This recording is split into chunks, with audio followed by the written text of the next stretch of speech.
Hey guys, welcome back to our second set of notes here. We're going to talk about natural selection today. Cool concept. It's something we can see, something we can measure, and it's a fun talk. We're going to talk about some patterns of natural selection.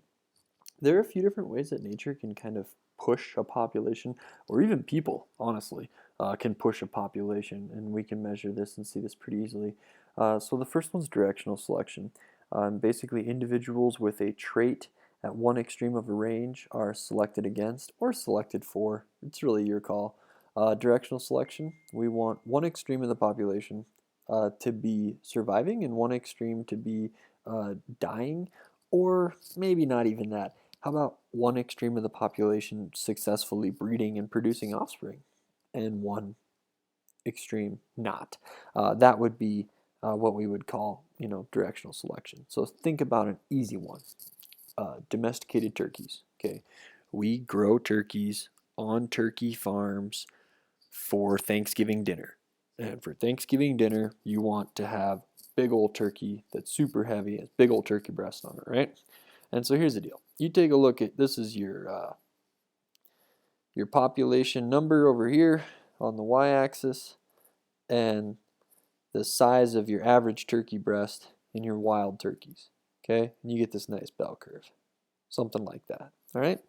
Now, some turkeys have a little smaller breast. Some turkeys have a little bigger breast. Most turkeys have kind of a medium-sized breast. So now you start growing turkeys on your farm. And what you do is you don't let any of these guys, none of those guys get to breed. Because you don't want to grow small-breasted turkeys. You want to grow turkeys with big old turkey breasts that are super, super heavy and that you can sell for a big old profit. So only these guys get to breed. And you do this for a few generations. And what you end up doing is you end up getting, let's snag a different color here. You end up getting the same bell curve, but you shift it. So now all the turkeys that are born a few generations later look like this. We've shifted this curve to the right. The curve still exists, but now most of your turkeys that used to dress out at, I don't know, I'm not a turkey farmer, I'll guess, shall we? They used to dress out at 20 pounds are now dressing out at 28 pounds. And you keep going and you keep going and you keep going. Cool. Now we've done this in turkey populations that we grow for food. And the turkeys that are alive today on our turkey farms, the male turkeys have a breast, which is of course the pectoralis major that they use to flap their wings, that is so large that they cannot successfully breed a female turkey. Uh, they're so large that they just roll off the top of them and they can't actually reproduce. And so the turkey farmers, which there's a great Dirty Jobs with Mike Rowe about this, it's just hilarious. The turkey farmers grab this big male turkey, they flip him upside down, they extract the semen out of this male turkey, they throw them out of the cage, they bring the females in, flip the female turkeys over, and basically they artificially inseminate turkeys because we've selected for turkeys that are so big they can't even make babies on their own yet. So that's directional selection. The next one's stabilizing selection. Stabilizing selection is the mid-range is favored and the extremes are selected against. Cool? So kind of different there. Disruptive is the opposite of stabilizing. Disruptive is we disrupt that nice bell curve that we used to have, and now we take the forms that are at the extremes, and those are our best. And it's actually the intermediate that is not the best. And so please make your flashcards or whatever, learn these because I would bet you see these again. I really would. Directional selection, stabilizing selection, and disruptive selection. Those are really popular themes in evolution.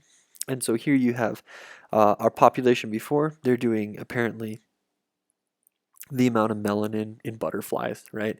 Almost no melanin, and you are the white butterfly. Tons of melanin, and you're the black butterfly. Middle ground is gray. Fair? You can do the same thing with humans. Blonde, brown, black. Cool. Humans, brown bears. We all have this melanin variation. Stabilizing selection, we have directional selection at the top. We're going to the right. Stabilizing selection here. We get just like the middle, and the outsides are gone. And then disruptive selection, we like the outsides, but we don't like the middle. Cool. So there's a variety of environments that can put that stress on them, and we'll look at each one of these one by one with some cool examples. And so our allele frequencies are going to shift in a consistent direction for directional selection. We're kind of taking these one at a time. Directional selection, we shift in a consistent direction, like the example I gave you for trying to grow some really big turkeys. That certainly works. The forms at the end of a range become more common over time. One example would be the antibiotic bacteria. Cool. You can have multiple forms. One of those forms might be resistant to the antibiotic. And over time, we're going to push that whole population to where everybody's resistant to the antibiotic. And everybody who's of a form that's not resistant to the antibiotic is dead. And we've pushed that population one direction. Changing the colors in a peppered moth. This experiment is kind of interesting. It got a lot of heat over time, but that's okay. So basically, here's the deal with the peppered moth: is they took a peppered moth that was like white, and it could also exist in a black form. And what happened was the Industrial Revolution came, and they were coating trees with smog, and the white peppered moth used to do just fine on the white bark of the tree. But as those trees became coated with like soot from all of the burning coal that was being used in the Industrial Revolution, birds were able to see and eat the white peppered moth. And so over time, the darker gray and black you were, the more likely you were to survive. And over just a short number of years, soon the white peppered moths were essentially gone. And the numbers of gray and black peppered moths were very, very, very high. So we still have the bell curve, but we've shifted it. You can see it in blue in the background here. We've shifted the bell curve to the right. That's why we call this directional selection. The direction is to the right. More melanin, more survival. And if we clean up the city and we clean up the trees, we will shift it back left again. Now this research kind of came under fire, and some folks said it wasn't that valid because the moths live in the canopies and they're active at night, and they said the researcher like would tack the dead moths on the tree, and it was kind of all over the place. But um, here's the deal: this experiment's fine. It really is. Minor fluctuations in color to hide from a predator is totally fine. It's a great example of directional selection, and I have no major problems with it, really. So here's the original population. Over time, the trees are becoming darker, and it's shifting to the right more and more and more. And that's all directional selection is. It works just fine. It really does. I would argue you could see this in humans as well. I really would. For what the humans look like who live in, you know, Northern Europe, and what the humans look like who live in Africa and India, and even how much melanin we express, I think you can see this with us.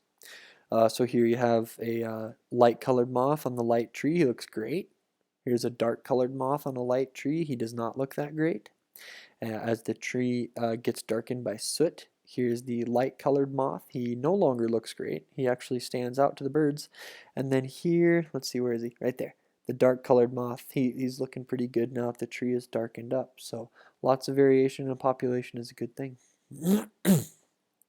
So let's look at the next kind. We're going to look at stabilizing and disruptive. So we're switching gears here from directional. So stabilizing selection, we'll get the picture on the next slide there. Environmental pressures are going to maintain the intermediate body mass in the populations of a lot of animals, honestly, but they picked weavers. So this is basically how heavy is the bird, how fat is the bird. If you carry too little fat, you might starve. You want some fat. If you carry way too much fat, well, you're going to spend a lot more time eating to get that fat, and you might be a little bit slower. And so the more time you spend out eating, the more accessible you are to predators.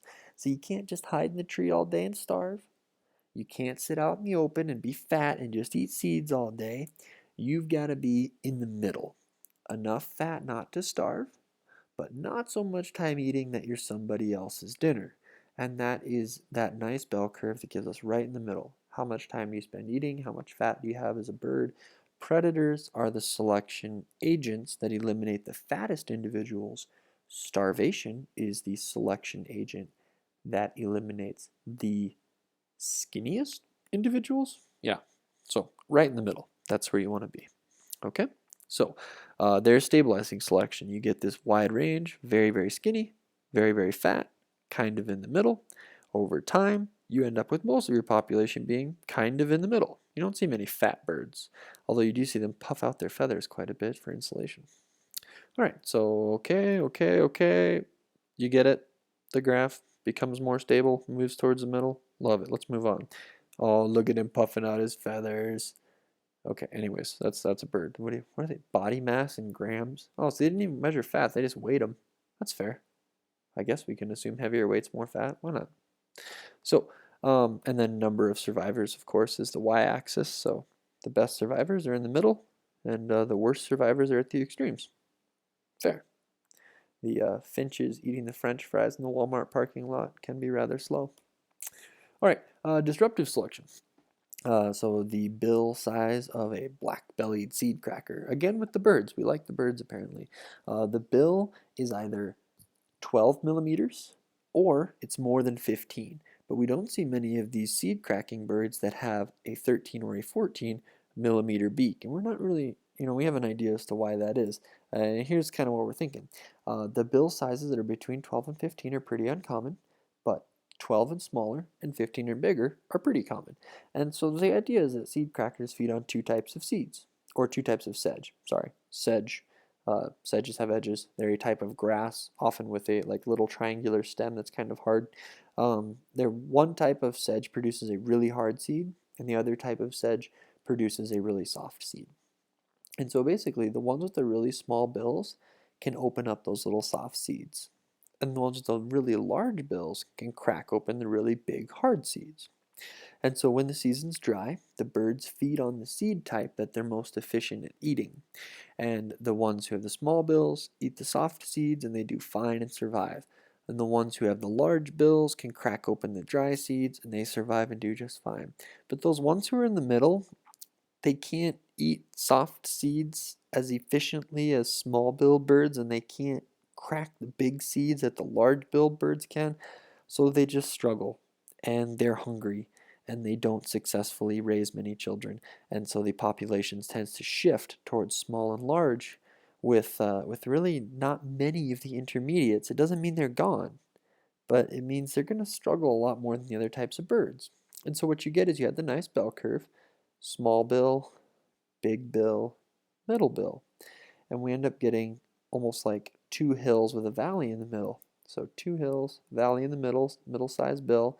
We got a hill for the big bill, we got a hill for the little bill, and almost nothing in the middle. Not gone, just less abundant. And all we have to do is shift alleles to show microevolution, and that's exactly what this does. Cool, okay, yep, we got it. All right, 3 steps, why not? There you have it, the lower than 12 millimeter bill, and this rather large 15 millimeter bill, and almost no one in between.